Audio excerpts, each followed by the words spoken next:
Doop, doop, doop, doop, doop, doop. Ah. Come on, Rockfin. Let's do it. Rockfin's in the house. Rockfin's in the house. Oh, Rockfin, you are not in the house. What's taking so long? Aha, here you go. All right, cool.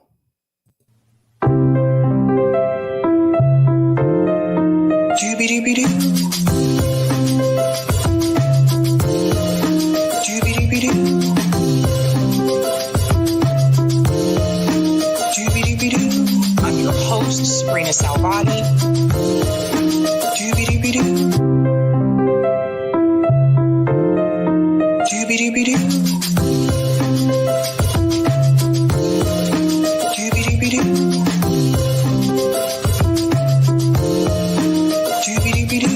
I'm your host, Sabrina Salvati.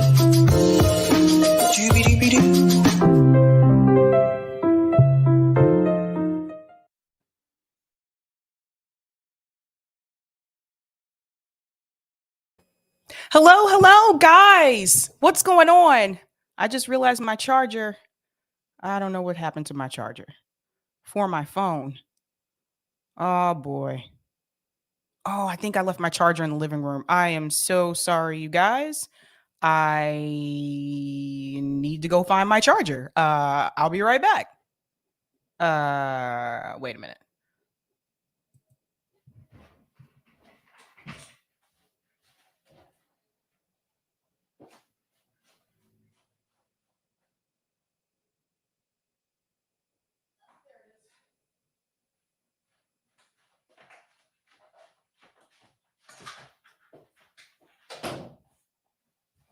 Okay, I got it.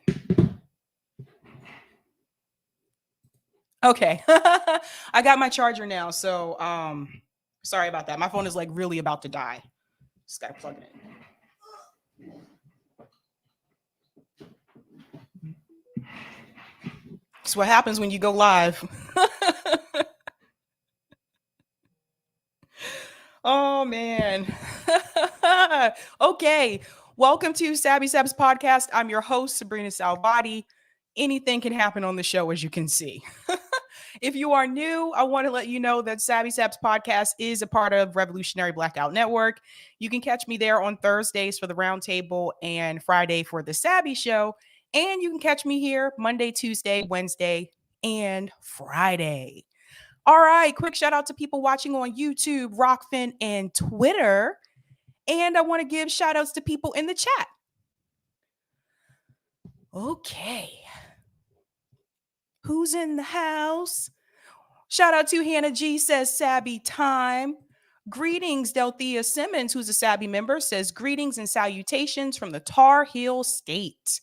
Time to do what we do. Shout out to Kim, who says hi, Sabby do.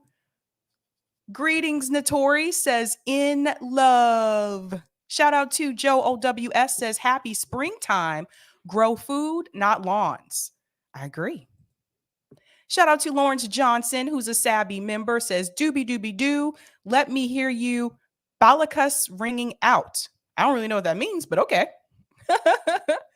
Shout out to Yipper99, says hello, everybody. Greetings, T. Torstrick, says Sabby, Sabs. What's going on, Hugo, who's a Sabby member, says hello, Sabby. Shout out to Cryosynth, who is laughing. Shout out to Roman, who says her juice is loose. Shout out to Miguel, says happy Taco Tuesday. Whoop, whoop. Shout out to Kyle, who's a Sabby member, says Rooster Z's or Chicken Z's. I think that's what that is. Shout out to P. Wayne Smith, says just became a patron. Thank you so much and welcome. Shout out to MJ, says yo. Greetings, Ashura, says okay, we are here. Shout out to Saul, says hey. Greetings, Dan, says hi, Sabby. Hi, Dan. Shout out to Jared R, says Kim, hello. Kim, you got a shout out there. What's going on, Zen and Licka Pitts, says hello, Sabby. Shout out to Ilhanner, says, hi, Kim. Kim, you're popular tonight. Shout out to Pat, who says, hi, everybody. Greetings, Eric T. Red, who's a Sabby member, says, hey there, lefty friends. Shout out to Lloyd Thurston, who says, yo. Shout out to Gamer and Ganja for Life, who says, hello. And greetings, Sun Moon, who says, hi, Sabby. Shout out to Derek, who says, hi, y'all. What's going on? Jonathan says, hey, Sabby, love. Shout out to Drama Queen 73, says, hello from Switzerland. All right, I've made it across. I made it across the water. What's going on? Rodrigo says, Sabby finna go off on status co-opted. Oh, boy. Oh, boy. Shout out to Everett, who says, hey, Sabby, what it be like? Right now, it be really, I had an interesting day. If you've watched any of RBN streams today, you probably already know what is going on. So it has been an interesting day. All right. Want to give a shout out to everyone who is a Sabby patron. Thank you so much, guys. I really appreciate the support here. I can't talk tonight, apparently. Shout out to all the Sabby patrons. If you're interested, I have 5 categories: members, Sabby, Sabsters, Sabinators, and Ultimate. And all of their names are listed here. I want to give a quick shout out to 2 new patrons, Raymond Udane and Philip Smith. Thank you all so much. I really do appreciate your support. It really does help me out. And their names are also scrolling across the bottom of the screen. Whoopity whoop. Show this Rockfin comment. Roger Meadows, thanks for the tip. Sabby, you getting ready to go back to chop some wood after the show? No, I'm not. He picking on my shirt, you guys. I love flannel. It's nice and fuzzy and cozy. Just need some hot chocolate now, but I got tea, so that'll do. That'll do. All right, what are we talking about tonight, ladies and gentlemen? Let me go ahead and share my thumbnail here. All right, tonight we are talking about Tonight we're talking about Jimmy Dore and Chris Smalls talk Tucker Carlson. So that'll be an interesting discussion. Chris Smalls was just on a Jimmy Dore show talking about Amazon Union and also talking about organizing with people, not necessarily on the left per se. I'm also going to talk about Kyle Kulinsky and Krystal Ball's guilt trip. What is that about? I have a lot to say about class tonight. We're going to get into that. And I'm going to talk about Chris Hedges and Cornel West's solidarity. So that is a really good interview that happened that I do want to talk about tonight. So hope I sound okay, guys. I'm still getting used to this mic, putting it in certain places. Anywho, I think I need to put up a little bit. There we go. Cool. All right. So the first story that I want to discuss, I want to get into this conversation with Chris Hedges and Cornel West. Now, I don't know if everyone's aware of this, but Chris Hedges actually has a new show on Real News Network. I'm not sure if everyone is familiar with them, but they have some pretty good shows on there. So I recommend definitely checking them out. In this discussion, the part I want to focus on is about when we talk about the conflict that's going on with Russia and Ukraine. Cornel West is going to talk about solidarity, and not necessarily just with those 2 countries in particular, but people who have been people who are living in despair because of the choices that the United States government has made. So I really want to get into this discussion. I think this is important to hear. So I'm going to go ahead and start this. Oh, whoops. I forgot to open Type BNC. I'm telling you guys, I am not with it tonight. Today was crazy. All right. Listen to this discussion. So Cornel West is going to get into it here. I want to talk a little bit about the kind of war fever that's gripped the country. around the Ukraine. I was, as you know, in Eastern Europe in 1989 as a reporter covering the collapse of the Soviet bloc and the Soviet Union. We talked about the peace dividend. We thought very naively that NATO was obsolete. In fact, NATO has become a very aggressive force. Ask anyone in the Middle East. It has expanded now throughout Eastern and Central Europe. And what is that kind of war fever done? And juxtapose that with the 20 years of war crimes that we have committed in countries like Iraq, Afghanistan, Syria, Libya, and everywhere else.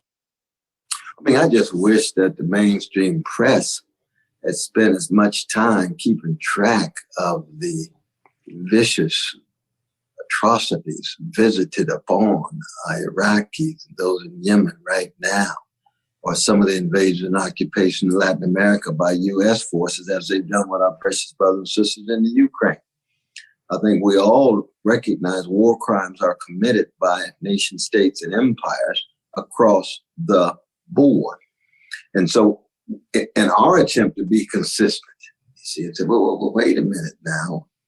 We are in profound solidarity with our precious Ukrainian brothers and sisters. We're in solidarity with our Russian brothers and sisters who have the courage to protest and maybe go to jail for 15 years, because we look at the world through moral and spiritual lens from the vantage point of the least of these, echoes of the 25th chapter of Matthew, of poor people and working people. But we also recognize the American empire has no moral authority whatsoever when it comes to the violation of international law, the undercutting of national sovereignties of other countries. Over and over again, we've seen this. And so if, for example, years ago, Gorbachev was promised that there would not be 1 inch added to the NATO countries, and now 14 are added. If, in fact, there's missiles in Poland and Romania, and no missiles in Canada and Mexico, then we have to be very honest in terms of not in any way justifying, excusing the barbaric criminal activities of Putin and the Russian army, but recognizing that the United States has no moral status given its history, given its record. Yes. Yes. Thank you so much for saying that. Who are we supposed to stand in solidarity with? Is it only certain people? I want to show you something. I'm just going to take this down for just a second, Eric, and then I'll put it back up. Someone sent this to me. Let me share my screen. I want to show you some pictures.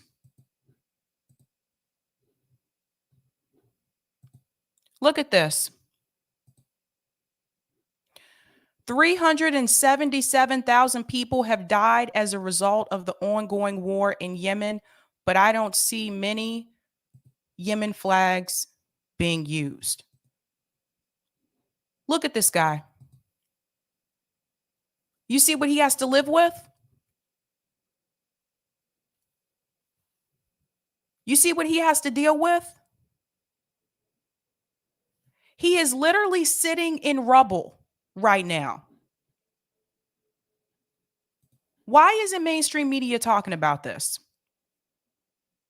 Where is the push for us to stand in solidarity with him?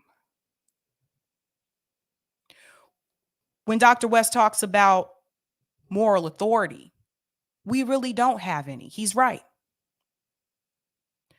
The reason why this is happening in Yemen is because of the arms given to Saudi Arabia from the United States government. We're connected. And this is what they're doing. Do you see what they're doing to people? Imagine if you had to live in this. This is horrible. No one deserves that.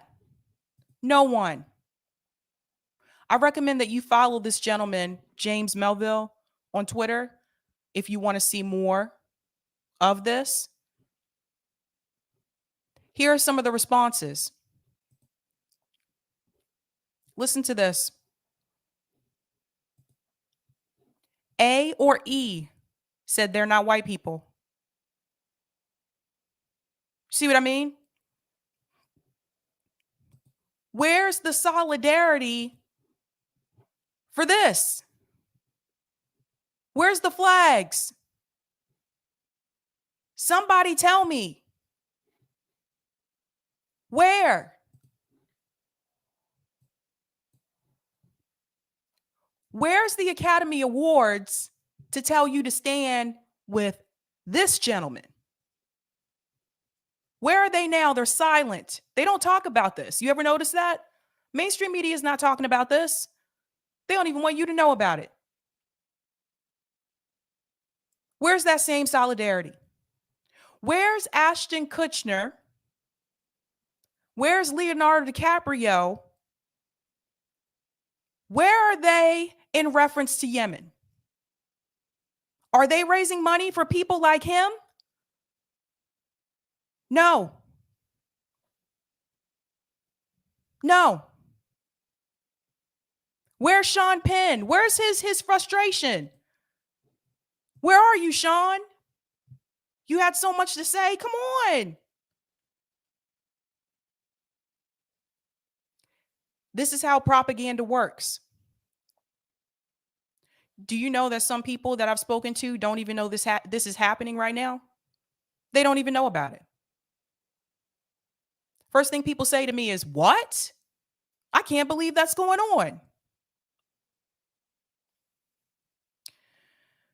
One of the most powerful tools is mainstream media because they control what you can see and what you cannot see.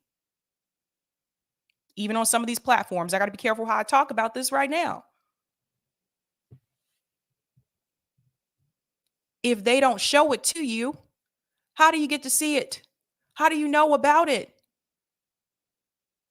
I remember listening to people tell me about how media, internet, all of those things are controlled when it comes to North Korea. They control what comes in and what the people see. We may not have such harsh restrictions in that sense when you're talking about North Korea, but we have mainstream media outlets that still control the narrative. And if you're not seeking out independent sources, you may never know the truth. This is why people who are investigative journalists, this is why they are so important. And for all the people attacking people at the gray zone, let's be real. How many of us would have known about what was going on in Syria with the OPCW report if it wasn't for Aaron Mate? How many?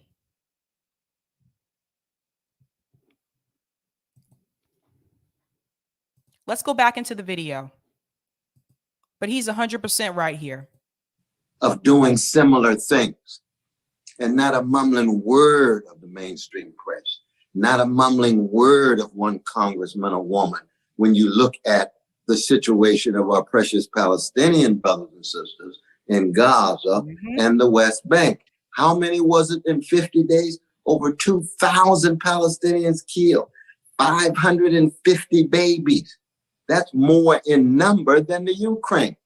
A Palestinian baby has exactly the same moral status as a Ukrainian baby. Where are all the people who come to me and tell me we got to look out for the women and children now? Where are they in reference to Palestine? Quiet. Quiet.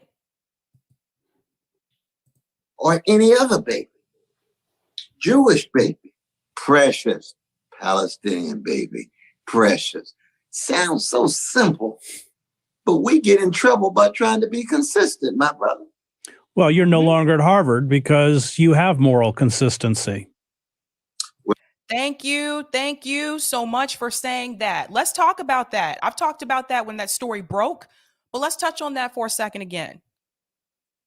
Why did Harvard University decide not to give Cornel West tenure?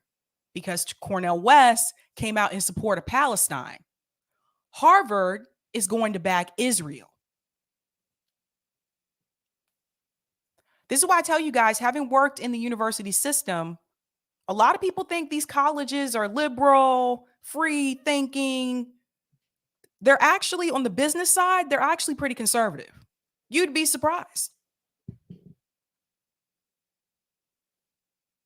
That's why Cornel West was not given tenure. And I don't blame him for leaving. He didn't take the right position according to Harvard University. So they tried to punish him, and they do this to faculty. They try to punish him by not giving him tenure, even though he met all of the requirements. Not the narrative that they wanted to hear. Well, I can tell you one thing, that if you are in profound solidarity with Palestinians struggling for decency and dignity and are explicit about it, then you are going to have to pay a cost. There's no doubt about that. That's true at Harvard. It's true at Yale. It's true at Chicago. That's true across the board. Yep. It's just the way things are configured these days, that there's certain issues that you can't really tell the full truth about yet. Told you. What'd I tell you? That's exactly how it works at some of these universities. I know firsthand experience. You got to back their narrative. One of the reasons I believe why the Democratic Party is pushing Shontel Brown so hard is because she backs Israel. That was actually on one of her campaign flyers, by the way. She supports Israel. That's what they want.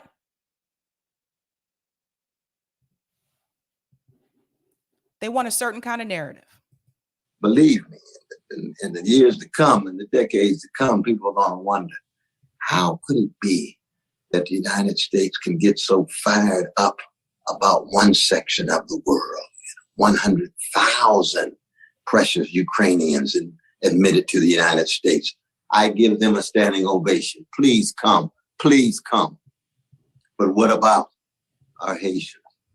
What about those from other parts of the world, especially those who are of color?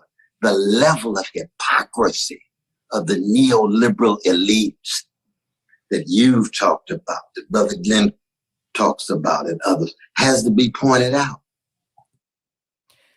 And this is why, if you remember, I did a story about this months ago when there were Haitian migrants at the border and how they were pushing them out. There were actually officers on horses trying to like round them up to get them away.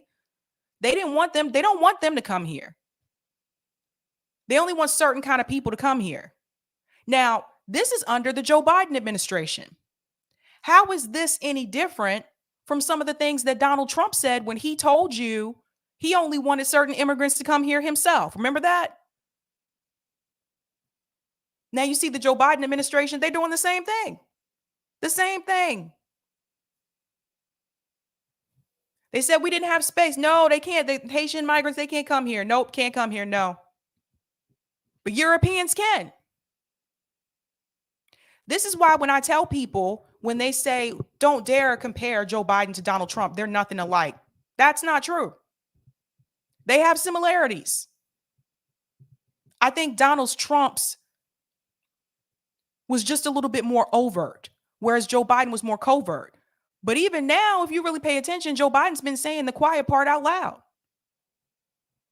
especially with funding the police. He told you, we're going to fund the police. What's the excuse now? See, now we can't say, this is the thing. Now we can't say the people on the right, it's the Republicans, it's the right people. They don't want them here. You have a Democratic House, a Democratic Senate, a Democrat president,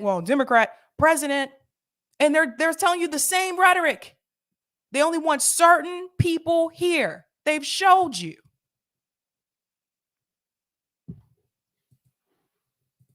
Well, has to be pointed out, and it's juxtaposed to the barbaric treatment of the Ukrainians by the Russians But the neoliberal elites have their own kind of vicious, barbaric treatment of those outside of the U.S. borders and mass incarceration regimes, those inside the U.S. borders.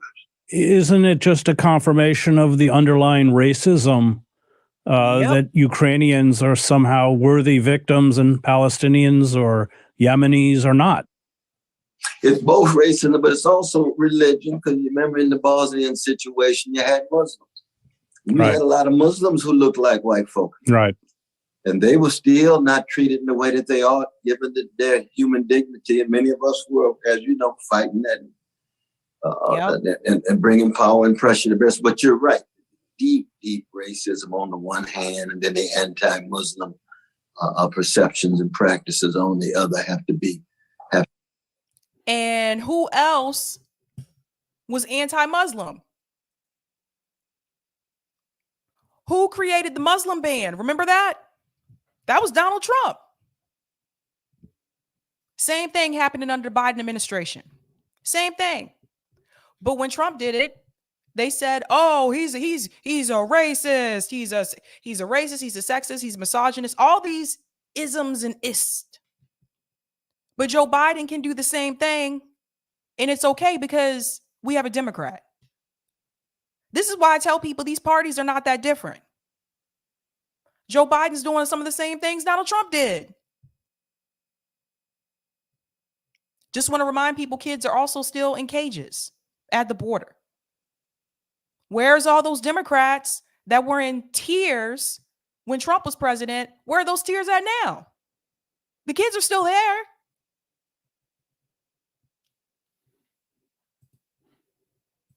To be pointed out, very much so.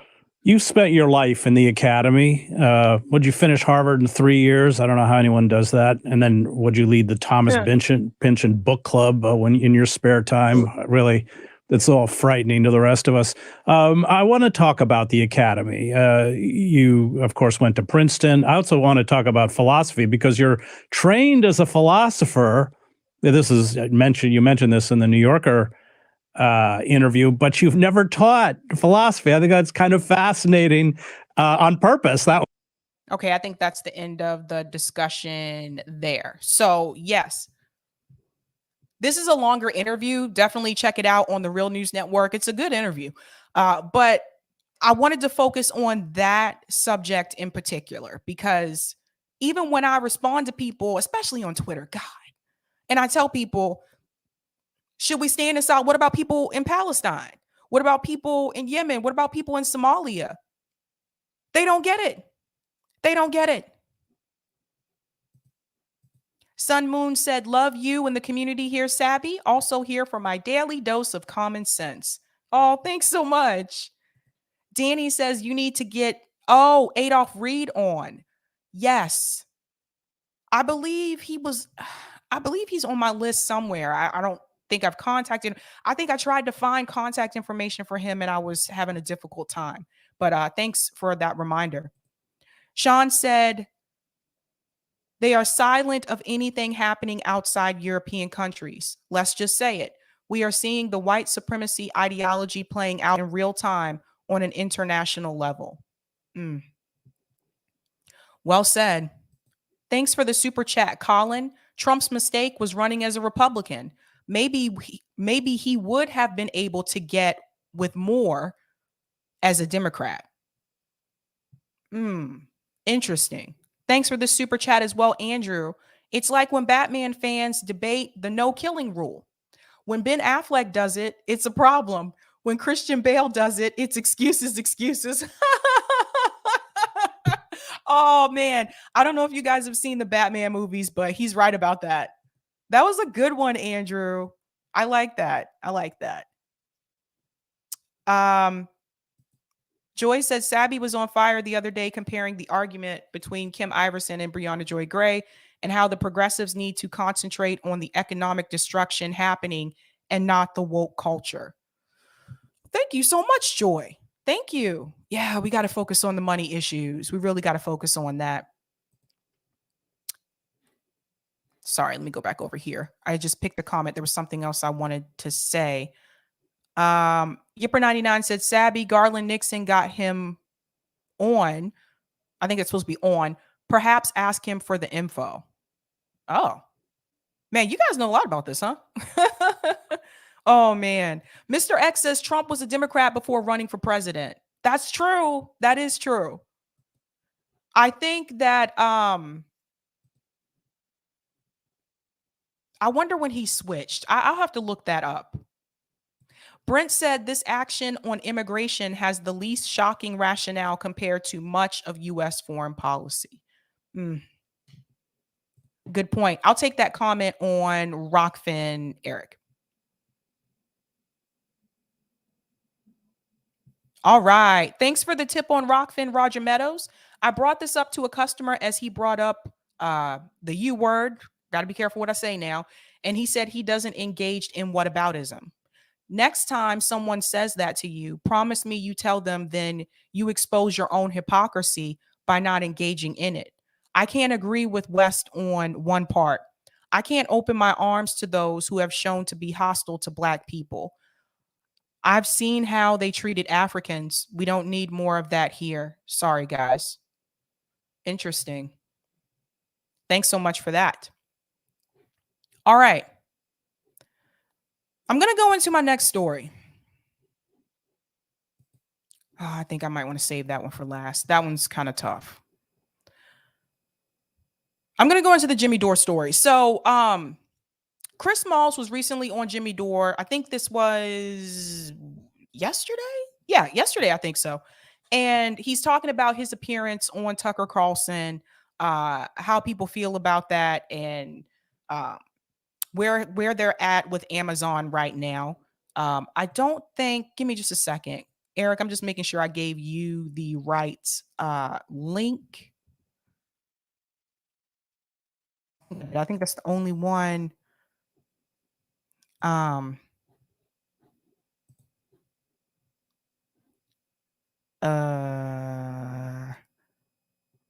Yes. Yes. Okay.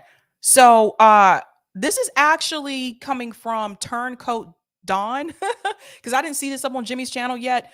But he, I guess, clipped a portion of it, and I'm going to talk about that. And that is the Chris Smalls interview. So I want you to hear what Chris Smalls says about like organizing, who he's willing to organize with, how this works, and so forth. So here we go. Did you experience workers who normally would have differences politically, putting those political differences aside and coming together around your union? Absolutely. You know, Staten Island, if people don't know, is Trump Island. You know, it's not democratic at all. And we couldn't tie ourselves to political candidates. Even though individually I may do so from time to time, endorse certain folks. The union itself, ALU, doesn't endorse politicians. We don't pick sides. We don't care whether you left, right, up, down, middle, red, green, blue, yellow. It doesn't matter. We want to represent all workers. At the end of the day, everybody's a worker. You know, it's not about political views, and we can't, you know, pick and choose who we want to organize with. We want to include everybody. So what? Okay, let's listen to something really quick. I want to chime in here for just a second. Did you experience workers who normally would have differences politically, putting those political differences aside and coming together around your union? Absolutely. You know, Staten Island, if people don't know, is Trump Island. You know, it's not democratic at all. So let's talk about that for just for a second. I'm glad he mentioned politics in Staten Island, because I don't know if everyone was aware of that, but I actually found that out in high school because one of my classmates was from Staten Island, and she was the one that told me, this was like freshman year, told me that a lot of people think all of the boroughs in New York City are Democrat. And she told me that she grew up in, well, for most of her life, grew up in Staten Island. And she said in Staten Island is actually conservative. So that was the first time I heard that. I didn't know that until she told me that in high school. And I was surprised by that. I think I just assumed that too, that all of New York City, all of it was Democrat. So that's important to know. And notice that Chris said, yes, he had to organize with people that don't have the same political ideology. This is especially true for unions. And I want to give an example here. When we did the General Strike Summit on RBN last year, Rome actually was able to get the Kellogg's union leader on the General Strike Summit. This is when they were heavily in the strike at that time.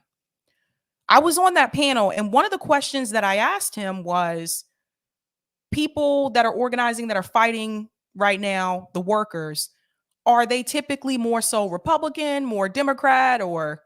And he said it's a mixture of both, right?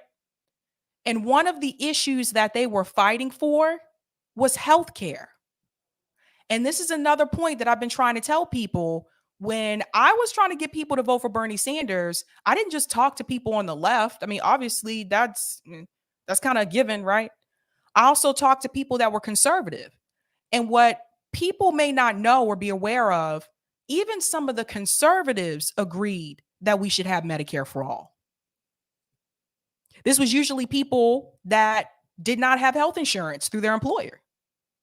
Even they agreed with Bernie on that point. So the fact that the Kellogg's union workers were, one of the issues that they had as their demands was the health care.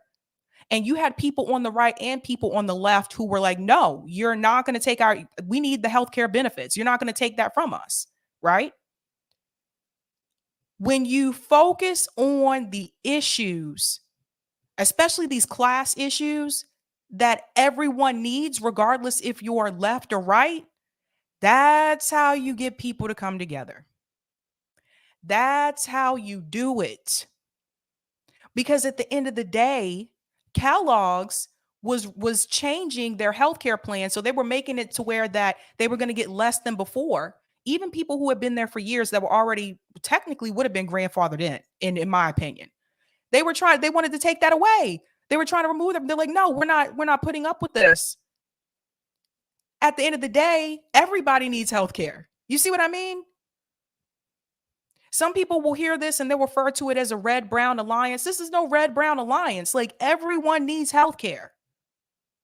So I'm glad that Chris mentioned that. So even for Amazon, and he's letting you know that location, which is in Staten Island, it is typically a conservative area, though they have people from all over different boroughs that work at that location.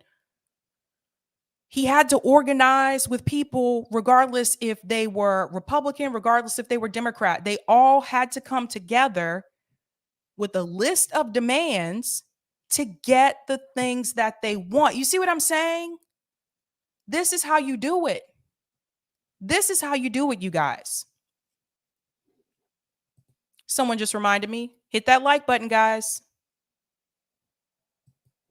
That really helps me with the algorithm. So he had to do that. And don't get me wrong, like, look, we have difference of opinion about this over at RBN. You know, some people at RBN are willing to work with people, even if they are racist. Some of us are not. We don't, agree on every single little thing, right? We have differences as well. And so this is one of those things where are you going to draw this line? Because if I only go to people on the left and say, hey, let's organize, that's not enough people. The left is actually pretty small in the United States. Trust me, I know. Talk to some of the people who canvass for Bernie Sanders and canvass for AOC. They'll let you know just how small the left really is. So when it comes to fighting for issues that everyone needs, like healthcare, for example, or Chris Smalls trying to start a union, you can't just go to the people on the right. You're going to have to get as many people as possible. I'll tell you right now, if Chris would have just organized with people on the left, they wouldn't have won. Wouldn't have had the numbers, that's for sure. So let's go back in. And we couldn't tie ourselves to political candidates, even though individually I may do so from time to time, endorse certain folks. The union itself, ALU, doesn't endorse politicians. We don't pick sides. And I don't think they should endorse politicians either. I think that's the right way to go. We don't care whether you left, right, up, down, middle, red, green, blue, yellow. It doesn't matter. We want to represent all workers. At the end of the day, everybody's a worker. You know, it's not about political views, and we can't, you know, pick and choose who we want to organize with. We want to include everybody. So what you're saying.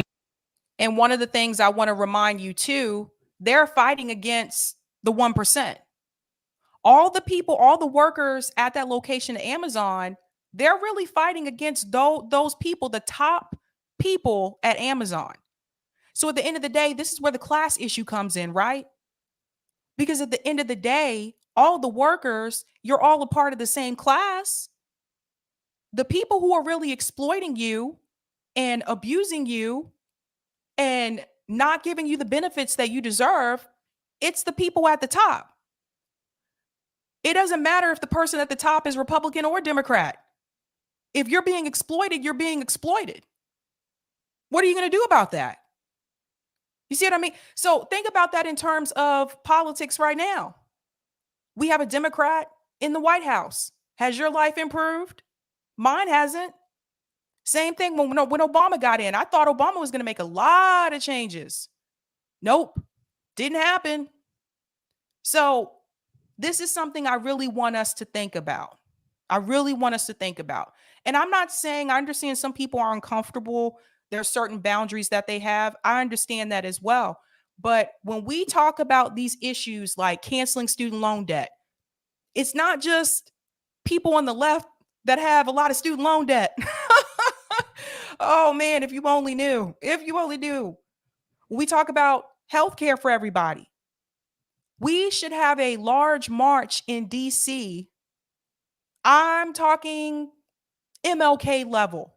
I want the Washington Mall filled with people with a list of demands: student loan debt cancellation, universal health care, any other thing you guys think that we should put on that list. And you know what? Imagine if that happened right before midterms.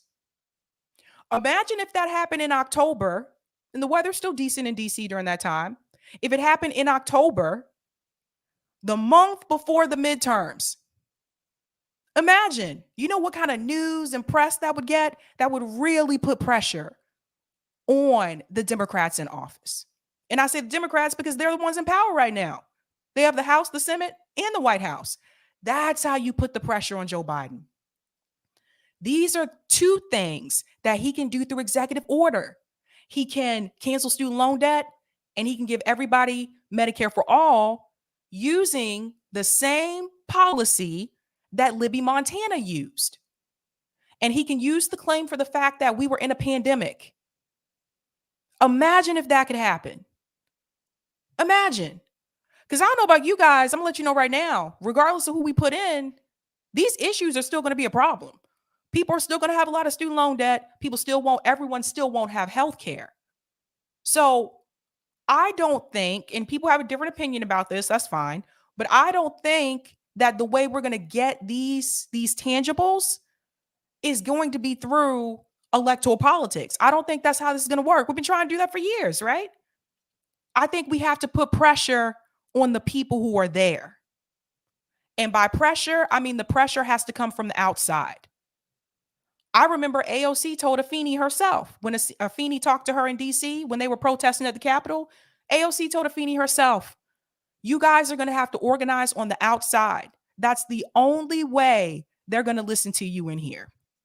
That came from AOC. She knows what's up. Let's go back into the video.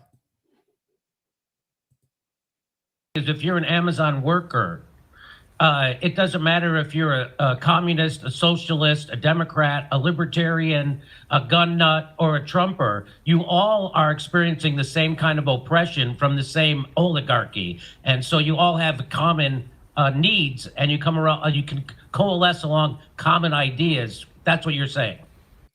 And that's a good point there. The fact that it doesn't matter if you're Democrat or Republican, if you're poor. If you're poor, you're poor. I'm going to talk about the poverty thing after this clip. I'm going to show you a clip of someone who a lot of you know and love very dearly, talking about their own situation with poverty. If you're poor, you're poor. Same thing for people who are rich. If you're rich, it doesn't matter if you're on the left or the right, you're rich. See what I mean? Nothing really changes when it comes to policy for people who are poor, working class, and middle class. I went over this last night. I showed the graph on this show. That's from a Princeton study. I didn't come up with that on my own. This had been studied before.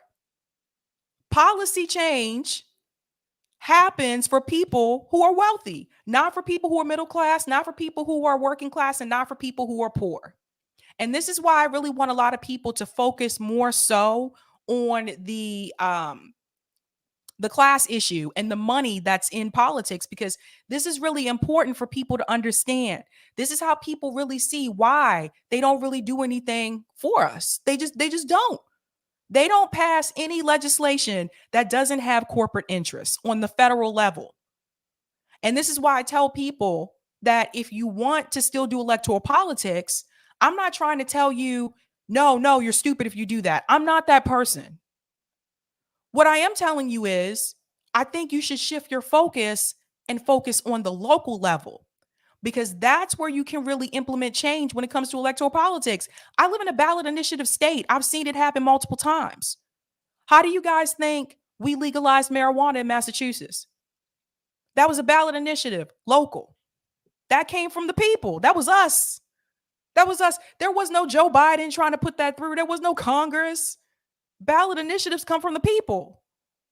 So we were able to bypass all that. Let's go back in. That's what solidarity is. You know, people scream solidarity but don't know what it is. You know, they pick and choose when they want to use it. You know, if you're talking about solidarity, you gotta find a commonality. You gotta build up the commonality. And the commonality for Amazon workers is the working conditions, the environment, the culture. And what we notice Christian Small said, when it comes to solidarity, some people want to pick and choose when they can use solidarity. And Chris Small's letting you know that's not how it works. That's not how it works. do with ALU is we created a culture that resonates with the mass and the majority. And that's how you form a union. And that's what a union should represent. You're talking about unity. You're talking about bringing people together. Once again, we build off the commonality of what the issues are, so we don't fall into the rabbit hole of, oh, because you're left or right, we don't want to organize with you. Right. That's okay. You see what he's saying? That's important for people to note. Someone just said, I'm sorry, J-Rod at Sabby Sabs, do you have an email? I can give it to Adolph Reed. Oh, wow, J-Rod. I didn't know you knew Adolph Reed, but yes, I do. I could put my email in the chat. It's also in the description of all of my videos too, along with all those other links that are there. It's a lot of them. I'm just going to forewarn you. I actually think I might redo that some kind of way. It looks like it's a little crowded in there. Yeah, but it's Sabrina Salvati at sabbysabs.com. Thanks so much. But did you hear? You heard what Chris Small said. So that's important for people to know. I don't know what happened to the part about the Tucker part. I don't know if he put, but anyway, the part that I think you're missing is the Tucker Carlson part. So that was the part where Jimmy Dore asked him about the pushback he was getting after being on Tucker Carlson's show. And Chris Smalls went on to say, he said, I'd never even watched Tucker Carlson. He said, I'd never seen the show. He said, if I'm given the opportunity to go on a large platform to get the message out to as many people as possible, I'm going to take that opportunity. And this is what I was saying to people on my call-in show on Saturday. 5 million people watch Tucker Carlson's show. You don't have to be a fan of Tucker Carlson. You ain't got to like Tucker Carlson. But the fact that he was able to reach that many people, that's important. And for people who are saying, well, why did Chris Smalls go on to Don Lemon's show or Anderson Cooper's show? That's a good question. Why haven't they reached out? Huh? A lot of times when you see people go on to Tucker Carlson's show, especially people that are on the left, they're not invited to those other shows. Some people in this space have been blacklisted from those networks. I don't know if you guys are aware of that, but some people will never be able to go back onto CNN. Just keeping it real. So that really lets you know, yeah, Joy is right. That says it all. Exactly. What does that tell you? So people have to use the platforms that are given to them. I've had people say this stuff to me sometimes. Sabby, you should go on this show. You should go on that. That's not how it works. People have to invite you on. So there you go. That message should go out to as many people as possible is what I think. So I don't have a problem with Chris Smalls doing that. I thought that was, the smart thing for him to do because he's trying to reach many people, a lot of people. And again, not everyone that's working at Amazon is on the left. There's people at Amazon that are also on the right. So the thing is like, you need to reach all of those people. They want to form more unions, you guys. They don't want this just to be the one Amazon union in the country. They want to expand. They want this other Amazon warehouses to form a union too, just like Starbucks is doing. That means you're going to have to reach people who are not just on the left. That's just the reality of the situation. Thank you so much for the super chat, Dwayne Gordon. I always look at how much the average person makes over their lifetime. 2, 10, 6. Oh, 2 times 10. I don't know. How can the 1% justify their compensation? They receive lifetime's work of wealth in a quarter. That's a good question, Dwayne. I don't know. But that's a really good point because, guys, do you know there are people in this country that make so much money, they'll never be able to spend it all. Never. That is disgusting wealth. It's gross. You trying to show me something on are you trying to show me something on Rockfin, Eric? I'm confused. I see a Rockfin thing up. I don't know what's happening. Oh, okay. I was looking at the wrong thing. Sorry. Thanks for the tip on Rockfin, Roger. Saying Staten Island is conservative is an understatement. It has the same reputation that Boston used to have regarding race. That's where most of the NYPD lives. Originally, it was called the Red, Green, Brown Alliance. With unions, like I said before, with worker co-ops, never endorse any party, but hedge your bets and donate to all parties. So politicians will fall all over themselves to kiss your feet. Will win regardless. Wow. Well said. I didn't realize that's where a lot of the NYPD live, but that explains a lot. Don't even get me started on that. Don't get me started. Going to a couple of comments here. Ashura said, when Jimmy goes on Tucker to change minds, Jimmy Dore. Joy said Chris Hedges isn't invited on MSNBC or CNN. Neither is Aaron Mate, and I don't think Cornel West is either. Woof. Wow. That tells you something, though, right? See how they control the narrative? Leroy said Howard Beach in Queens, New York is like Staten Island. Very racist and a lot of hate crimes out there. Yeah. Some people tell me they're surprised when they hear about racism in New York City. I'm like, honey, I lived in New York City. It's not what you think it is. Racism is everywhere. Baba says, my mom says, what are these people going to get buried with all their money? Yeah. James Brown said, bury your money in the ground. True story. All right. I want to go into the final story. So Nina Turner, she was on Krystal, Kyle and Friends, and they were talking about the election coming up. Nina Turner's race is just 2 weeks away. Of course, you guys already know, we've talked about this as well, how the Progressive Caucus has decided to back Shontel Brown, of course, Pramila Jayapal as well. And they're talking to Nina Turner about the hope I think that may or may not be left in reference to the party and in reference to her race.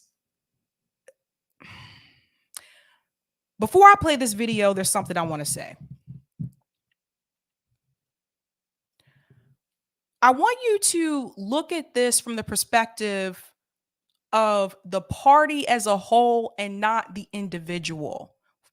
Basically, what I'm saying is that for me, this is not about Nina Turner. This is not about the individual. My issue is the Democratic Party. It's the system that is in place. That's what I want you to focus on as we go into this video clip, because there's been a lot of chitter chatter, especially today. I don't know if you guys been on Twitter or what, but the whole thing that happened, the conversation between, JB and Jordan Sheraton from Status Quo, RB, and we did a stream. Well, I wasn't on it, but we did a stream earlier today about that. There seems to be this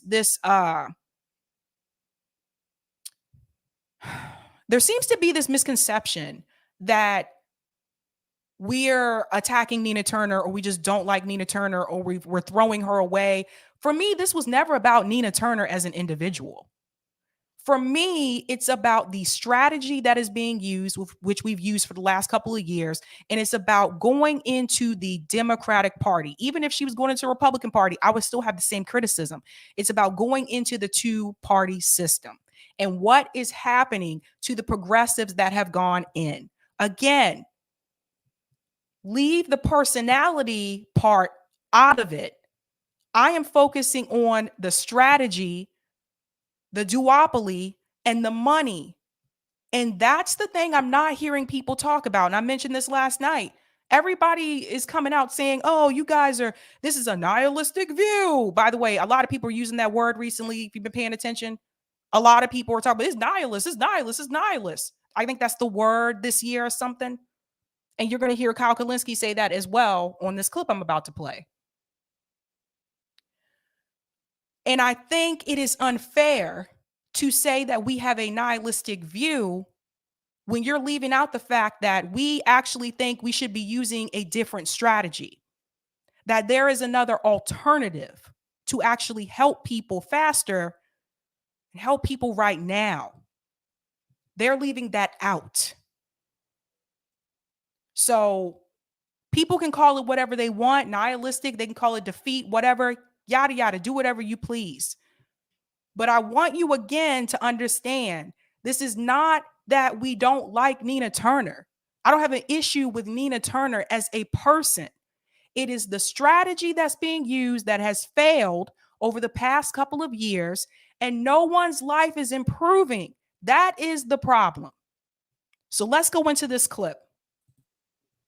Here we go.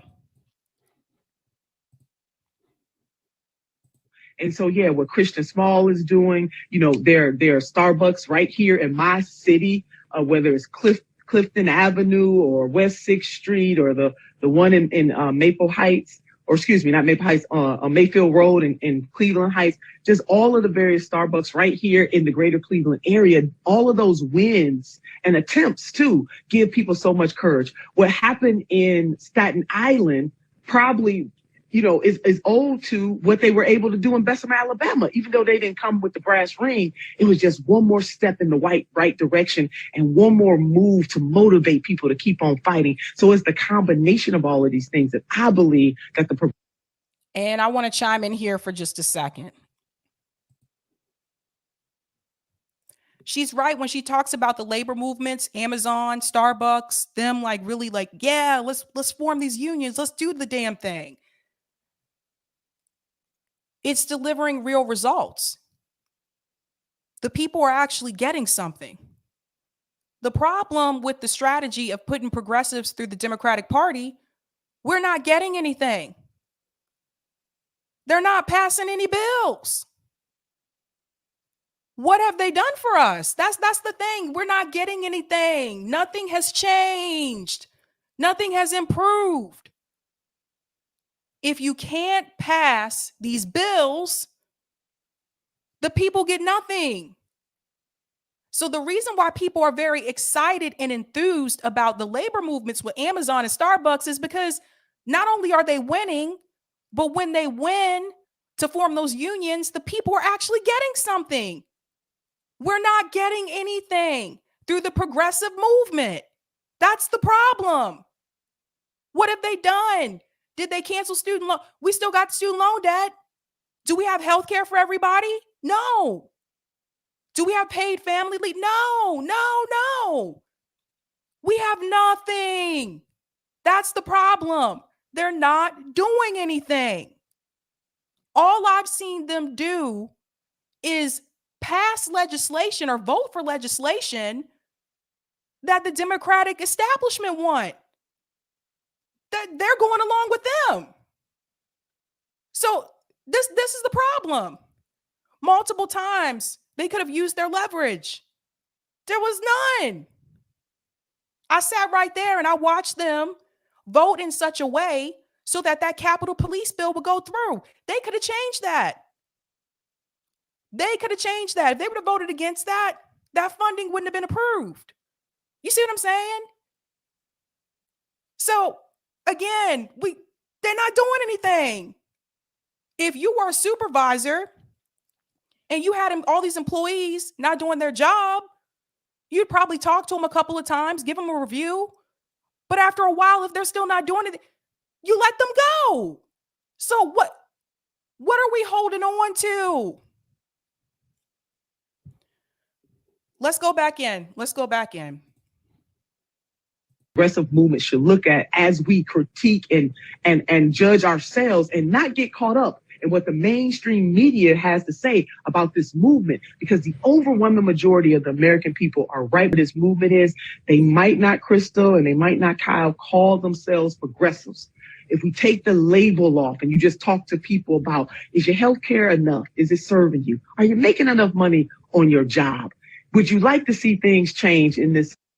But then that also means talking to people who are not on the left. See, this is the part where a lot of these commentators, they smear us over at RBN. They smear us when we did the marches for Medicare for All, because there were also people who were conservative that were in those marches. They need healthcare too. But you just heard Nina Turner tell you right there, maybe not just focus on the labels. Don't just focus on the labels, progressive or leftist. Even people who are not progressive and leftist also need these things that we're fighting for. You just heard Nina Turner just told you that.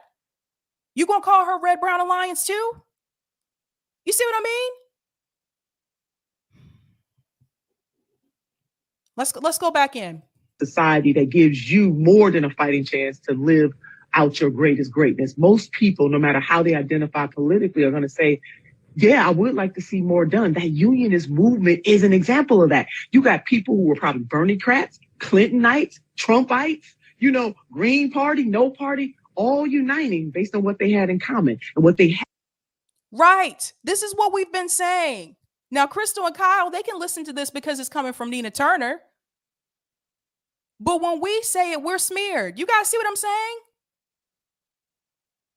This is why I tell you this is a game. This is a game. Had in common was a drive and a determination to say we deserve more, we deserve better. We're going to put our political ideology on the side and fight like hell to get that better. And that's benefits, that's wages, and that's work conditions. This is the roadmap that the progressive movement needs to use so that we keep on fighting. We cannot get weary in well-doing. Well, I think Where's Hassan Piker now when he smeared us when we were talking about the marches for Medicare for All? Where are all those people? Nina Turner just said the same thing that we've been saying for over a year. And a lot of these commentators with these large platforms came after us and they smeared us, including Mr. Ryan Grimm, by the way. Now Nina Turner's saying it. You guys gonna smear her too? Let's go back in. Oh, this is revealing. Here we go. Point about Bessemer leading to Staten Island is actually really important. And we know that Chris Smalls and Derek Palmer and their team went down to Bessemer to see what they could learn from that fight. They didn't watch the defeat of that. And by the way, Amazon cheated and there was a redo and the results of that are still ongoing. So they may have actually pulled it off the second time around. There's still some hope there. But they didn't look at that initial defeat and say, unionization, it just doesn't work. Forget about it. Instead, they said, okay, what did they do that didn't land, that didn't work, that we think we can improve upon for our own movement and for our own union drive on Staten Island? And Krystal's being disingenuous here. What she's trying to do, see, here comes the guilt trip. What Krystal's trying to do, she's trying to make the same connection to what happened with the Amazon union to electoral politics with this strategy of putting progressives through the Democratic Party. She's trying to tell you now, oh, well, Amazon didn't give up after they went down there in Alabama and they just kept fighting. This is true. Here's the difference. That was not done through electoral politics. You get what I'm saying? That was done by the people, among the people, with the people, not electoral politics. This is why I'm telling people some of these things that you want to get done, we could probably get them done through a different strategy. For example, I just told you what we should do before the midterms. We need to have a massive march on DC, on the Washington Mall, with a list of demands to put pressure on the Biden administration. That is not going to be done through electoral. Do you see what I'm saying? She's trying to compare the two. So we should not give up on the progressive movement and putting progressives through this Democratic Party, you guys, because look what would have happened if Chris Smalls and them gave up with Amazon. No, they're not the same thing. One is electoral politics. The other one is direct action and organizing. And what have we been telling you over at RBN? We have been doing 80% electoral politics, 20% direct action mutual aid. We told you we need to flip it. We need to do 80% direct action mutual aid and 20% electoral politics. That's what we should be doing. We can do so much more helping people in this country through mutual aid. I'm going to give you some examples here in just a second. Let me get back into this, but don't be fooled by this. I can't believe Krystal is really trying to do this. Oh my God. so they took those learnings and they pushed the ball forward.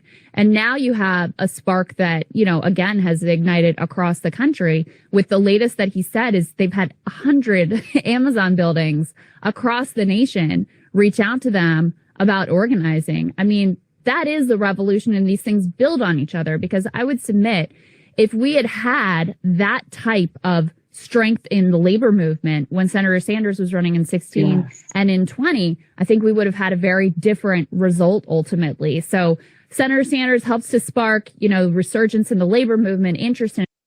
And what's missing from this, Krystal? What's missing from this puzzle? Yes, Bernie Sanders really did help put the message on the table. Yes, he started a movement in this country. Where is Bernie Sanders now? Bernie Sanders left his movement. You're asking people to still trust and believe in something that has no damn leader. If I'm a part of a movement and hell, I see the leader walk away, why the hell would I still hope for the movement? There's nobody leading this. There's no one driving this bus. You get what I'm saying? Maybe she should have this discussion with Bernie Sanders instead of pointing fingers at those of us who don't want to do this strategy any fucking more. How about that? Bernie Sanders came on Krystal, Kyle, and Friends. She had a one-on-one discussion with him. Did you ask him why he left his movement, Krystal? Where is Bernie Sanders now? So instead of pointing fingers at us and talking about we are the ones that are the problem, again, you're blaming the voters. You know who else was doing that? The same people that said if you don't vote for Joe Biden, we might end up with Trump.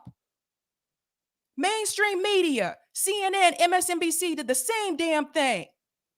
So no, you go pick up the phone and call your friend Bernie, since you know him like that, and ask him why he left his damn movement with no leader. Go ask that. And especially awareness among young people, that helps to build a movement. That movement will help support the next candidate who has labor's interests and the interests of working class people truly at heart. Well, as they say in the Black church, when the preacher gives a good sermon, Krystal, amen. That wasn't no good sermon. I mean, amidst all the nihilism, the point that both you guys just brought to. Did you hear Kyle just use that word nihilism? I told you that's going around. I sat up there, I listened to Jordan Sheraton use it on Status Quo. Steve Grumbine used it. Kyle has used it multiple times.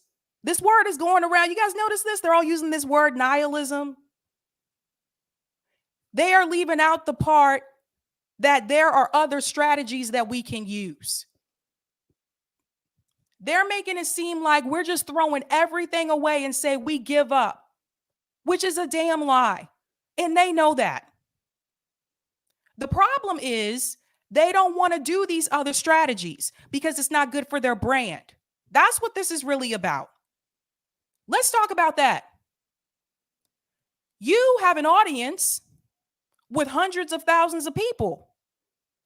Why aren't you telling your audience members, instead of donating to these politicians, why don't you tell them to donate to mutual aid? Why don't you help organize that massive audience that you have to lead some kind of march on Washington? Why aren't you doing that? You know why? Because they don't want to do it. At the end of the day, we are watching two wealthy people basically try to shame people for not wanting to do this strategy anymore. And I want to remind you, a lot of the issues that we're fighting for, Krystal and Kyle don't need these tangibles. They have health care. They're rich. You get it? This is where the class issue comes in. People say we're being nihilist. No, this is a class divide. Some people need these things right now. We don't have time to put someone else into office and hope that they do the right damn thing in a party that is owned by Wall Street. And I don't hear them talking about how we're getting the money out either. What happened to that? Remember a couple years ago? A lot of people were talking about that. We got to get the money out of politics. Don't hear them talking about that much anymore. This is ridiculous. They are comfortable. If Nina Turner loses, Krystal and Kyle are still going to be okay. You get what I'm saying? These people are millionaires. They'll be fine. Even if Nina Turner doesn't win, Nina Turner will still be fine. My friend JB, who I watched cry on a live stream right before I went live because of the conditions that he's having to go through, because he is living in poverty. He will not be okay. You get what I'm saying? They are fine. My mind now, which I never thought of before, is that it actually doesn't take much to get people going again. You know what I mean? And sometimes it's unexpected as to where it comes from. That's right. But whenever you start, notching little victories here and there, it's like victories beget more victories. And then next thing you know, you're off to the races. So, I mean, look, They are deeply out of touch. Kyle just told you it doesn't take much to get people going again. Maybe the people in your circle, Kyle. Do you even know poor people? Do you talk to people who are working class? You think Krystal and Kyle Kulinsky grew up working class? Fuck no. They don't know what it's like to be poor. I do. I know what it's like not to know where I was going to sleep at night. I know what it's like to sleep on a friend's couch because I didn't have a place to live. I know what that's like. They don't fucking know what that's like. I know what it's like to have to pay full price for medical expenses because I didn't have health insurance at one point. So people who want to point fingers to me and say, oh, Sabby lives in a house. Sabby didn't always have a house. Sabby didn't always have an apartment. It doesn't take much to get people moving again. They are out of touch. They're not talking to everyday people. These are the people in their DC bubble, their DC circle. I'm talking about working class people. The majority of Americans do not vote. Who the fuck are you trying to move? You're trying to get people to be passionate again about a movement that the leader left. Bernie Sanders isn't even passionate about his own damn movement anymore. So you're trying to get that to happen, and you're ignoring the fact that people are in worse economic situations now than they were when Bernie ran before. We have this pandemic. People are unemployed. More people are unhoused. And you're telling people to donate their money to these politicians and do this same damn strategy for them to go into a party that is owned by Wall Street. And I'm going to show you a clip to remind you why this does not work. It's not about the individuals. Some of those candidates have been on this show. It's not about the people, God damn it. It's about the system that they're going into. It's about the corruption. It's about the money. And Krystal and Kyle damn well know that shit. That's what pisses me off. I'm going to go back into the video. Sympathetic on the one hand to those who have almost conceded to the nihilism, because I get where that urge comes from, and everybody on their worst days feels like that. Oh, yeah. But then on the other hand, you know, and I know I make this corny analogy all the time and people want me to shut up making it, but it No, he doesn't understand. I sort of understand some of the people that have conceded to the nihilism and da-da-da. You see how they're using this word? Not once in this discussion do they mention the alternative. Not once do they mention what else we could be doing, because they don't want to do it.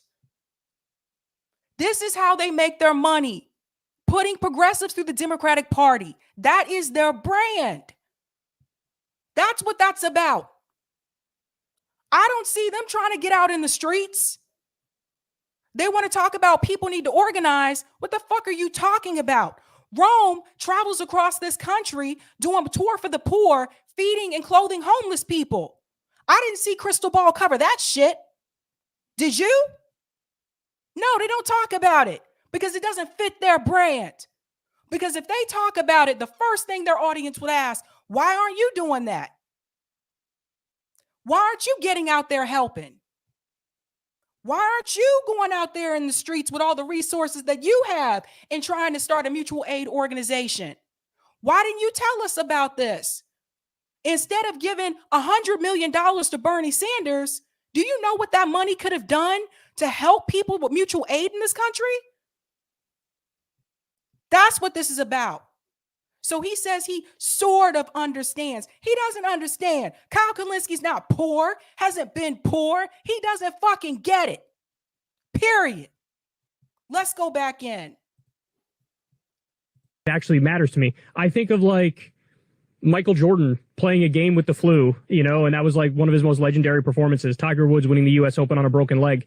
The greats push through despite the odds. And in fact, they almost look at everything being biased against them as yet another good reason to shine and try even harder. And so Michael Jordan and Tiger Woods are outliers. Let's be clear here. Let's be clear here. That's very different from what is happening here. People didn't have to put their faith and energy into Michael Jordan and Tiger Woods to get tangibles for their life. That was solely for Michael Jordan and Tiger Woods, their career. Other people, we weren't counting on them. Do you see what I'm saying? We weren't counting on them to implement policies to help improve our lives.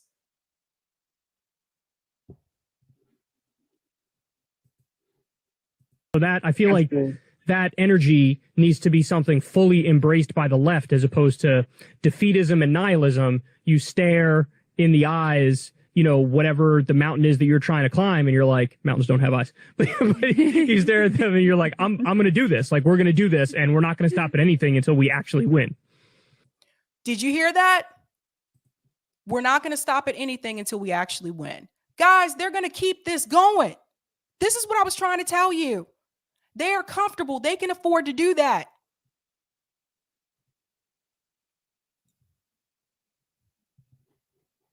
None of these people are poor. They don't fucking understand. They don't get it.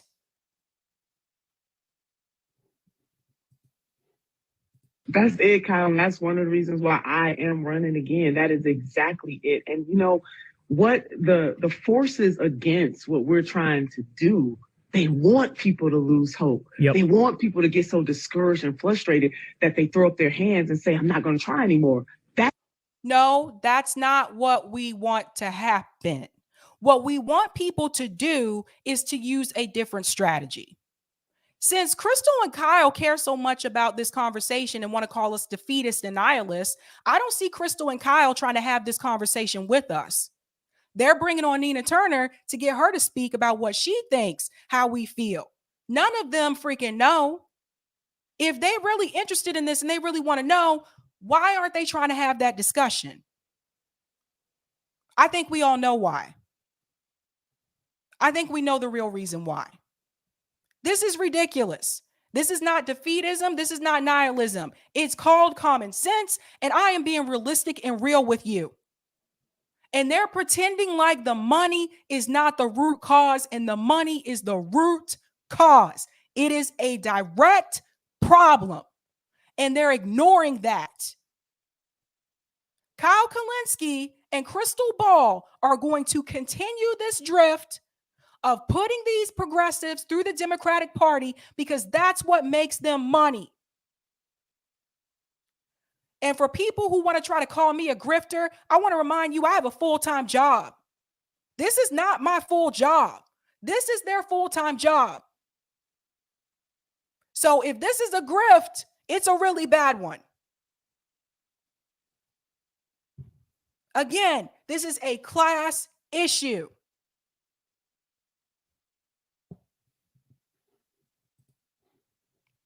That is what they want. And we cannot give them what they want because they understand what we need to understand even on our worst day, that when conscious-minded people from all walks of life unite, baby, there is no force on this earth more powerful than that. And so we must keep pushing through our anger, through our disappointment, through resentment. And even if we're right about some of these things, which we are right about most of the things, in the case of trying to fight for what is just right and good, we still must keep going.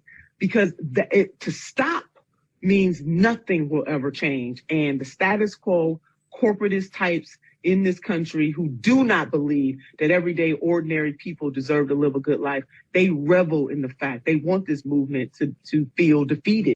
There is no movement. There is no movement. I'm just being honest with you. None of us sitting back want to lose. I want to be very clear about that. I donated to Bernie Sanders, AOC, Ayanna Pressley. I donated a lot of money to Bernie Sanders. It's not about defeatism. It's not about wanting you guys to lose. It is based on what we have seen over the past couple of years. It is based on how corrupt the party is, the money. And it's not just the status quo Democrats. You got the progressive Democrats going against some of these things now. They're taking up establishment Dem talking points. What? So when people get mad when we say things like, yeah, the squad sold out, has anybody from the squad endorsed Nina Turner? No. Pay close attention. That is not what the Democratic Party wants. They are doing what the party wants. Do you see how this works? This is why putting them in to the party and trying to overtake the party. This is why it doesn't work. Because at the end of the day, Wall Street controls the party and the politicians answer to their corporate donors. I'm going to give you 2 examples of why this does not work. One more recently. Let me play this really quick. And to stop. And that's why we can't let it stop. And that's why they come after candidates like me so hard. That's why they came after India Walton so hard. That's why they came after Senator Bernie Sanders so hard, because India Walton announced on Twitter that she's leaving the Democratic Party. I see that wasn't mentioned. Us and so many others that I've not named right now, we shine hope. And when as the human spirit, as long as we got hope, baby, we keep on going.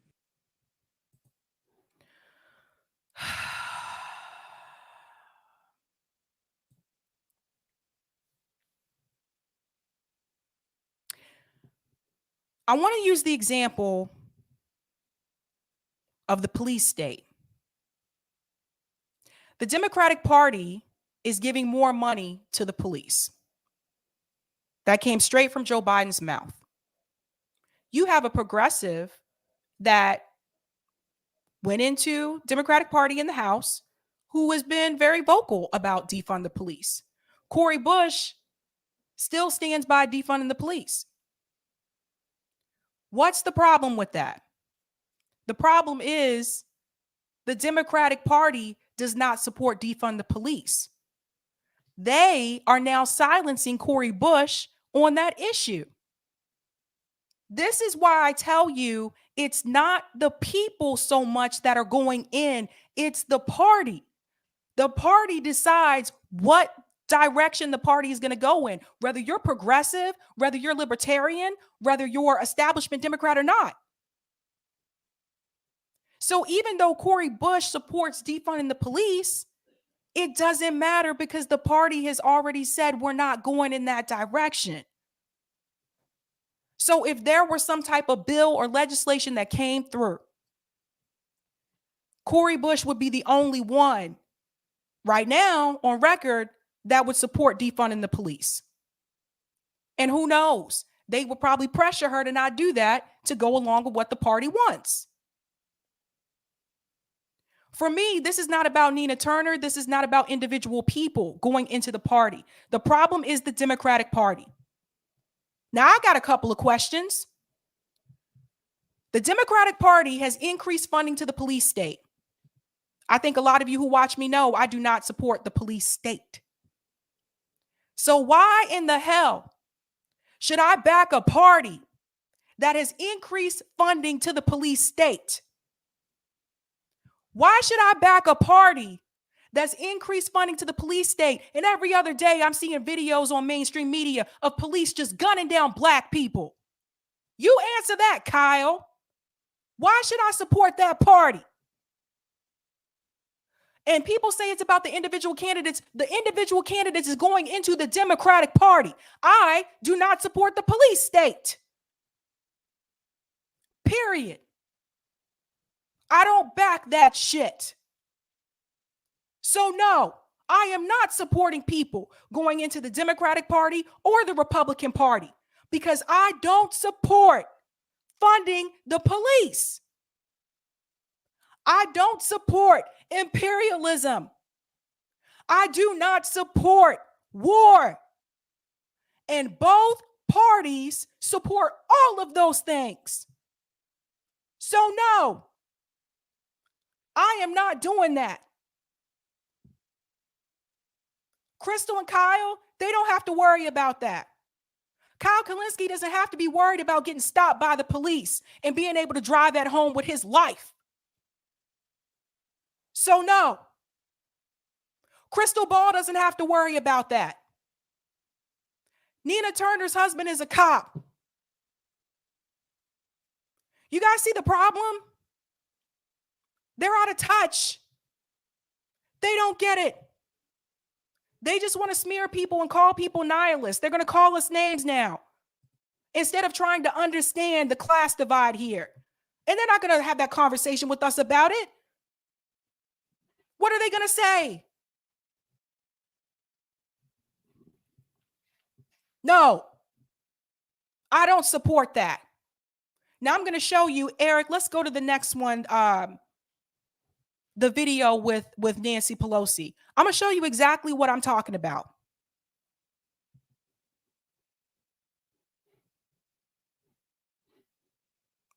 Oh, Eric, do we have the video? I don't have tabs on my screen. I only see, okay. Listen to this. This is what I'm talking about.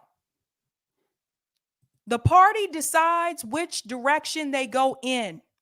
Listen to this. I want to remind you of something Nancy Pelosi said a couple of months ago. Listen to this about defund the police. For mayor of Los Angeles is trying to increase the police force in LA. Cori Bush, Congresswoman from Missouri, is saying it's time to defund the police. He's sticking by that. You're the speaker. How do you think Democrats should address rising crime? Well, with all the respect in the world for Cori Bush, that is not the position of the Democratic Party. Community safety. Did you hear what she said? With all the respect in the world for Cori Bush, that is not the position of the Democratic Party. You know what else is not the position of the Democratic Party? Medicare for all. So how are we going to get Medicare for all for everybody? You see why this does not work?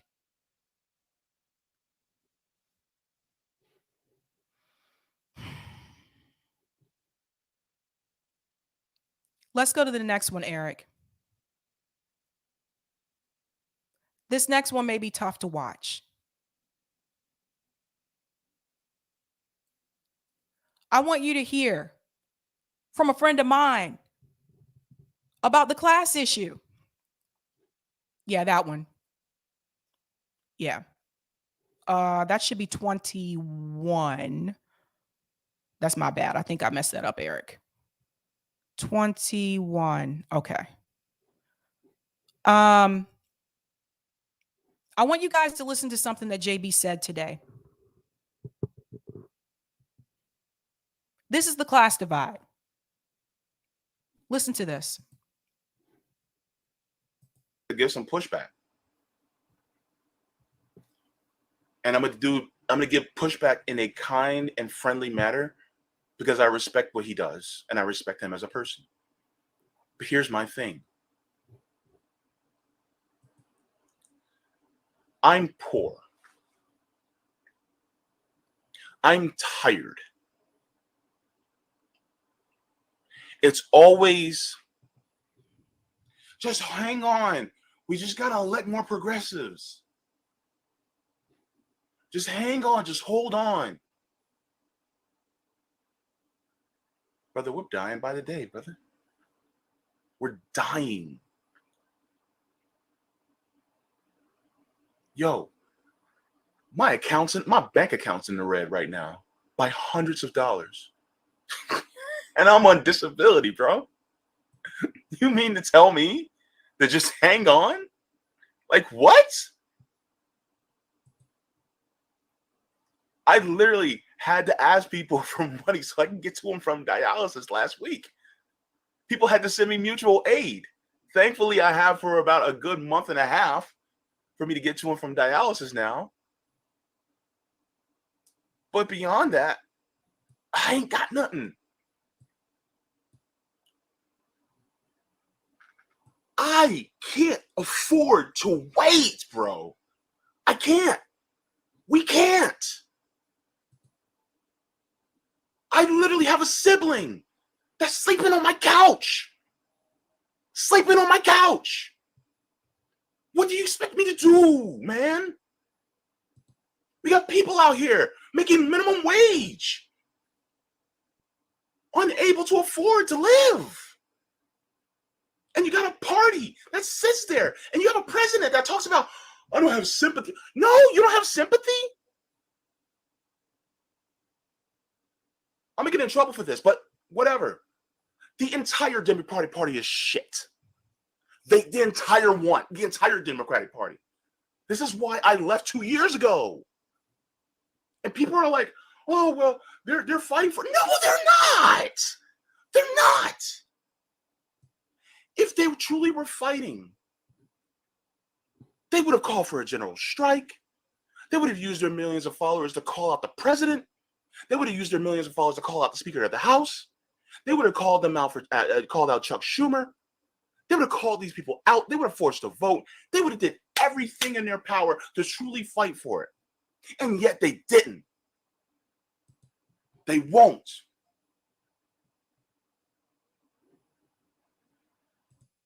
I have one more for you.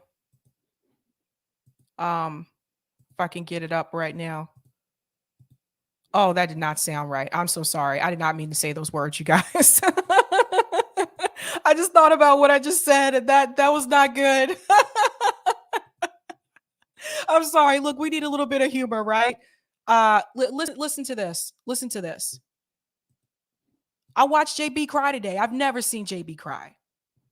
Listen to this. And I'm not comfortable. Look, and look, let's be real. Let's put everything out there because people are gonna call me a grifter, right? Did I say last week live that I didn't have enough money to get to and from dialysis, and so I needed $2.50 to help me get to and from dialysis home last Friday on Thursday during the RBN? Yes, I did. And did people help me out with mutual aid? Yes, they did. So much so that it helps me out with a month and a half of getting to and from dialysis, which I am deeply grateful. But why am I in that position in the first place? Let's ask that question. Why am I in the position in the first place? Why do I have a GoFundMe on my pinned profile in my Twitter just so that I can survive? Why do I have that? And I'll interject just one thing, JB, is having that also puts us at risk. Yes. And the thing is that people are looking at me and looking at RBN, calling us grifters because we're actually poor people. People like me are suffering.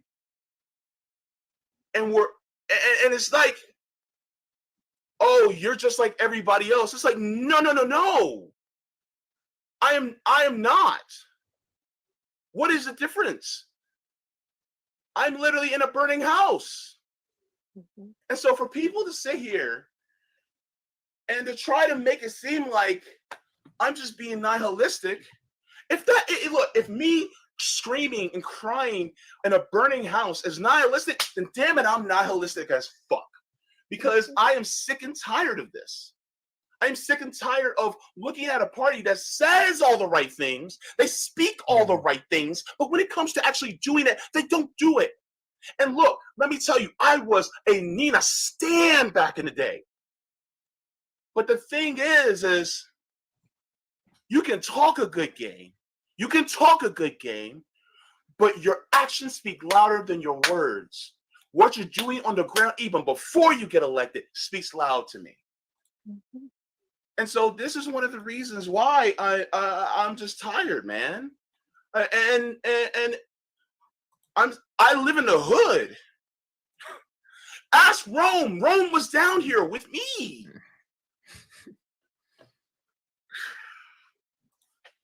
I'm tired, man. Yeah, JB. Yeah. I'm trying not to get emotional and crying right now, but this is real shit. I literally have a sibling that's homeless right now, that's sleeping on my couch. I have a sister-in-law that is taking care of 3 kids that are teenagers. One's trying to go to college. My other sister-in-law has student debt up to her eyeballs. Mm-hmm. My mother is 70 years old, man. And she's trying to get a job because we can't afford to live, man. And people want to talk about that we're grifters and that we're just nihilistic because we are talking about suffering. Like, nah, man. This is real. There's not that much difference between me and the poor people who are living on the street that we were feeding out there during Tour for the Poor. It's no different. And it's just like people just don't get it. You got people who have Patreons with hundreds of thousands of dollars, and then they sit there and they want to talk about, oh, we're just dividing the left. No, we're literally showing you what's is really going on? Because we're suffering out here, man.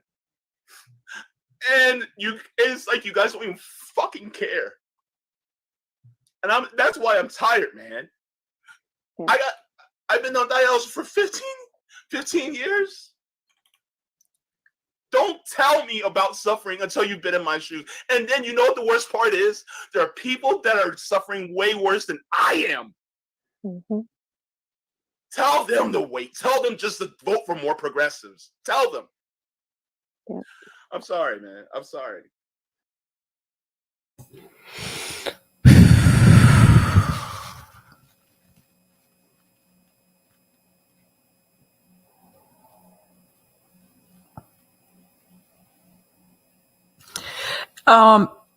Eric, can you read you want to come on and read the super chats, please?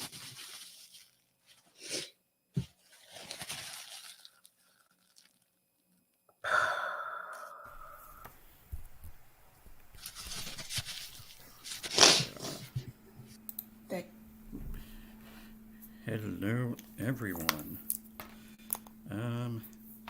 Yeah, that was some real stuff from JB. Let me see if I can get this better mic going, just so you can hear me all right. See, it's going in StreamYard. Let me pick the other mic. Yeah, that's the JLab. All right, test. Yeah, that should sound better. All right. Yeah, Corey and I were just here noting too, that dialysis is tough. That's no joke. All right, let me see what we got for some chats here. We got from the. Oh, I guess I should actually show it here. From the Traveler. Thanks for the super chat. Hassan took a private jet to Coachella, and the rest of them are just now getting back from brunch. Yep, thanks for that. The Traveler. We got from Andrew Matthews. The term nihilism has been overused by the left. You got it, Andrew Matthews. Another one from Andrew Matthews. When is this interview from? I put it in the chat before. Let me see if I can put that in the chat again. There it is. All right, I just put the link to that in the chat. I think I put the right one in there. Let me do a little bit of housekeeping of this, a little bit of that. All right, we got from Cool Blue 71. He said, didn't Kyle tell stories about how his father died in much part because he could not afford medical treatment? Yep, he does tell that story. And thanks for the super chat, Cool Blue. We got one from Colin. Thanks for the super chat. Nina didn't preach a sermon. You are. Thank you, sis. To Sabby. Yeah, definitely. Sabby was hitting it tonight. Super chat, and thanks for that, Colin. Super chat from Derek here. We love your content, Sabs. Thank you for going hard in the paint today on these grifting cucks. We ain't having it no more. You got it. Thank you, Derek. Yeah, a lot of super chats. Thanks, everybody, tonight. There's another one from Megan Morales. Thank you very much. How is it nihilistic to demand revolutionary action now?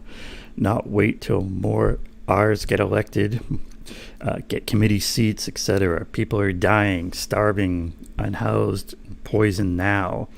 Incrementalism equals more deaths and pain. Thanks for that, Megan. I want to make sure I'm not missing one here. I just saw one come up. Yeah, let's do that one. From Seeking Freedom. Can we please get the link for the JB GoFundMe? I know he has a Patreon. Let me get through these. We'll be sure to put that up at the end. Thanks for the super chat from Seeking Freedom. We have got Actually, JB put this chat in too when we were just starting, saying we're in a burning house and they call people like us nihilistic. Yep. We had a super chat from Justin Lips Watson. Thank you. Saying Kyle lives in an meritocratic fairy tale. I would have to agree with that. Thanks for the super chat, Justin, and thanks for another super chat. Thank you from Andrew Matthews. Oh yeah, says Sabby went into Batman versus Superman warehouse scene fight mode. Bravo. Thank you, Andrew. And let me get wait, I wanted this one.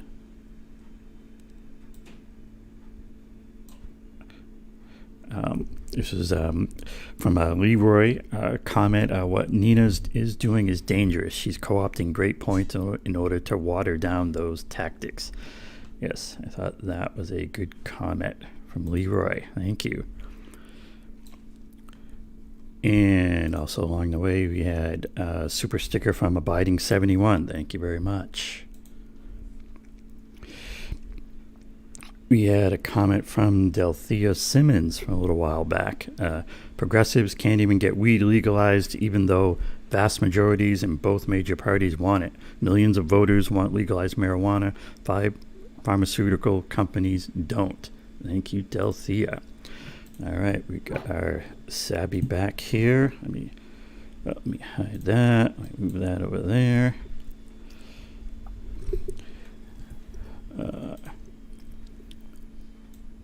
All right. We had one more late take. There you go. Can we get the link for Yeah.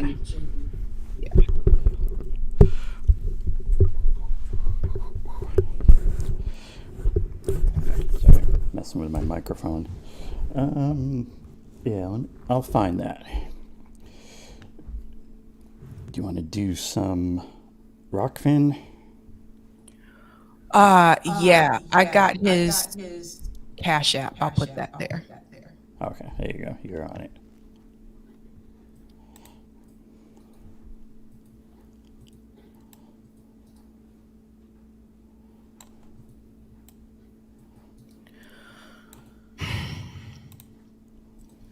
That's JB's Cash App, you guys. All right, I'll do the Rockfin. All right. See if that's in the right place. All right. Let me hide that. All right, carry on. All right. Thanks for the tip, Roger. Oh, Lawrence Johnson brought me back on the day of my 16th birthday. Sabs, look up Michael Griffith and Howard Beach. Okay, I'll do that. Thanks for this tip as well. Kyle is constituent of Senate Majority Leader Andrea Stewart Cousins, who's refusing to push through the New York Health Care Act, despite enough co-sponsors in both chambers to pass. Kyle never brings up New York Health Act on the show. April 26, Albany campaign for New York Health. We have 2 years left before Biden leaves, taking HHS Secretary Becerra, who said he's issuing waivers to states to run their own version of Medicare for All. Sabs, Massachusetts ballot initiative for M for All. Yeah, we actually do have a Medicare for All bill here in Massachusetts. The problem is there's been one person, Cynthia Friedman, she's been holding it up, preventing people to vote on it. Thank you for the tip on Rockfin, Laura. Thanks for this tip as well, Roger. I really like this show. Sabs, you should wear that lumberjack flannel more often. You got at K&K before this time. You went out back, got your axe and hacked them to death. She's Cold went Friday the 13th, part 1. Jason Voorhees' mom on these mofos. Who would have thought that nice little girl in that picture would eat you alive? Red berets have the hats representing heart, but those flannels bring fire. I must get me one. Oh, thanks so much, Roger. Thanks so much for that. Guys, I'm sorry about that.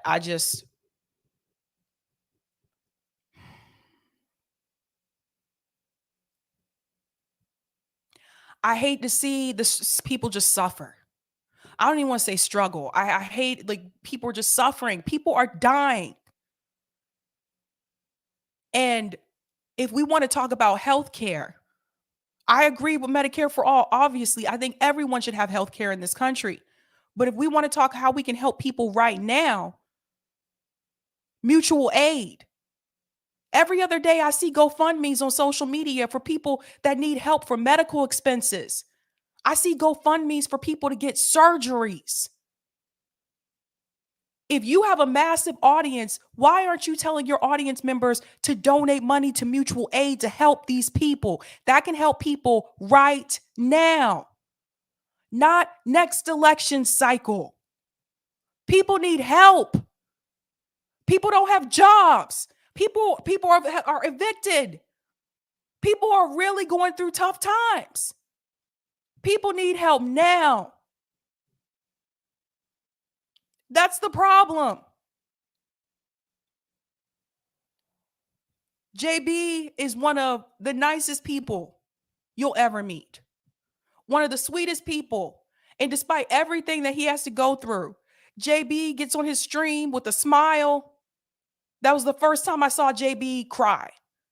And that shit really hit me, because sometimes people smile through the pain, you know? Sometimes you never know what people going through financially, their struggles. Like, JB has to go to dialysis like 3 times a week. That's tough. And he can't drive to get there. He has to get on a shuttle. They take him to get his dialysis. And for people to say we're just doing this to grift, we don't really make money. You can see how much we make. If you go on my Patreon page, the amount that I get is public. I have a full-time job. That's what I tell people. I have a full-time job. So we're grifting. We're not very good at it. I don't have a reason to lie to you. I really don't. I may not be poor now, but I told you my story. I was poor for 5 years. And if you've never had to struggle, if you've never been poor, you don't understand. You don't know what it's like. It's fucking hard to be poor. And no one that we've put in office has solved the poverty issue. No one. Not on the left or the right. I'm constantly seeing people suffer. It sucks. And I'm sorry. But if you can tell your audience to donate to politicians, you can tell your audience to donate to mutual aid and help people right now. Rome will be here Monday in Boston for Tour for the Poor. We'll be helping homeless people on the ground in Monday for the people who say we don't organize, by the way. All these people telling us, if you guys need to get out there and organize, pretending like we don't.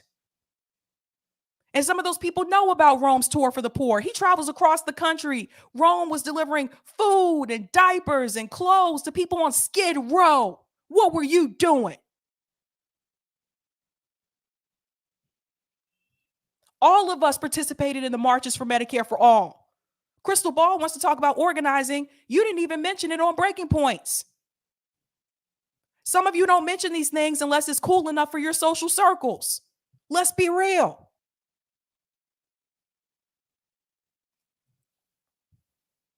For people who do not know, that may be new to us, we were not podcasters first. A lot of us, activists, organizers, Nick and Rome canvassed for Bernie Sanders. All of us were Bernie supporters.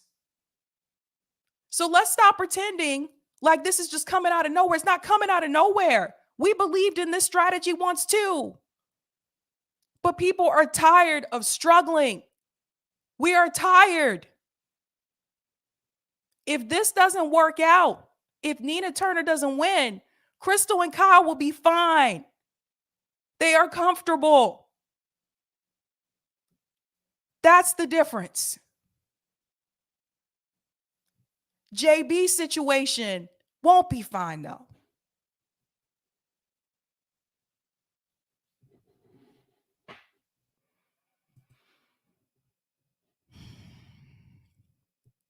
Thanks for the super chat, Zed's Practitioners. Loved your take on the Nomiki video from the Sam Cedar channel. Have been watching almost every day since. Thank you for the amazing content. Thank you so much, Zed Practitioners. Thank you for that. C. Larson said, JB Font, you're amazingly strong, hoping some good fortune comes at you. Me too. Like, it pains me to see someone like JB have to go through this. It's hurtful. It's hurtful. Like, it make me feel some kind of way.